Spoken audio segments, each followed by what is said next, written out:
23वां अध्याय। इतनी कथा सुनकर ऋषियों ने कहा, हे सूत जी, अब आप कृपा करके भगवान के चरणों में उत्पन्न हुई गंगा जी का महात्म्य सुनाइए।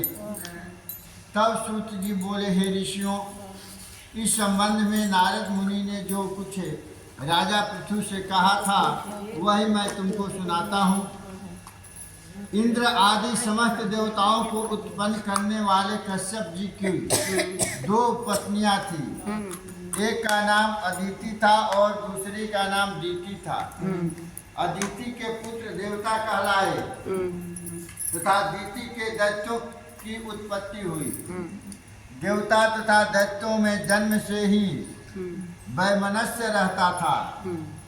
कालांतर में प्रहलाद का पौत्र अर्थात विरोचन का पुत्र बलि दैत्यों का राजा बना।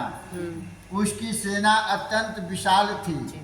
संपूर्ण पृथ्वी पर विजय प्राप्त करने के बाद उसने स्वर्ग पर अधिकार कर लिया। देवताओं पर चढ़ाई कर दी। अपने राज्य को दैत्यों से घिरा हुआ देखकर इंद्रादि देवता भी युद्ध करने को मैदान में आ डटे। तब अत्यंत घोर संग्राम हुआ। इस प्रकार युद्ध होते होते कई वर्ष बीत गए। अंत में देवताओं ने देखा कि दैत्यों की शक्ति में कोई कमी नहीं हुई और ये भी निरंतर आगे बढ़ रहे हैं, तो मैदान छोड़कर भाग खड़े हुए। तत्पश्चात दैत्यों ने स्वर्ग पर अधिकार कर लिया और बलि स्वयं इंद्रासन पर बैठकर शासन करने लगा। यज्ञ की बलि भी स्वयं ब्राह्मण करने लगा। तब अदिति अपने पुत्रों को दुखी देख देवताओं की जय तथा दैत्यों की पराजय के निमित्त तपस्या करने के लिए हिमाचल पर्वत पर चली गई। वहाँ कुछ काल तक प्रहलाद,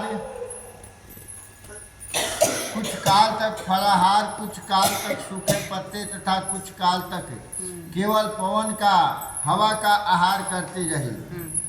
फिर पैर के अग्रभाग से खड़ी होकर भगवान का तप करने लगी। इसी प्रकार 1000 वर्ष तक उग्र तप किया। दीति के पुत्र मायावी राक्षस इस घोर तप से चिंतित होकर राक्षसी माया द्वारा देवताओं का रूप धारण कर अदिति के पास आकर बोले, हे माता, हमारे लिए आप इतना घोर तप क्यों कर रही हो?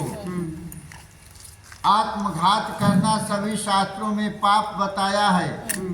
हम आपका यह दुख सहन नहीं कर सकते।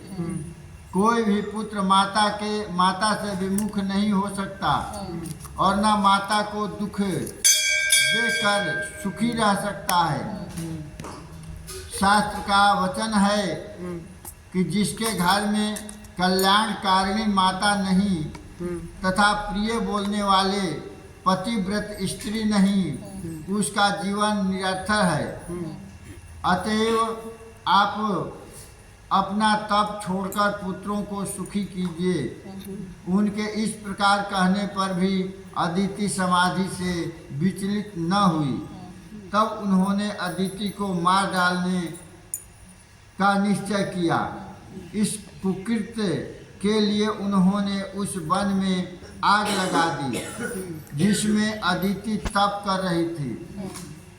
भगवत कृपा से उस अग्नि द्वारा अदिति को न तो किसी प्रकार की हानि हुई और न उन्हें उसका पता ही चला, क्योंकि भगवान का चक्र सुदर्शन उनकी रक्षा कर रहा था। इसके विपरीत दैत्य स्वयं ही उस अग्नि में जल गए। इति 23वां अध्याय समाप्त। बोलो वृंदावन बिहारी लाल की जय।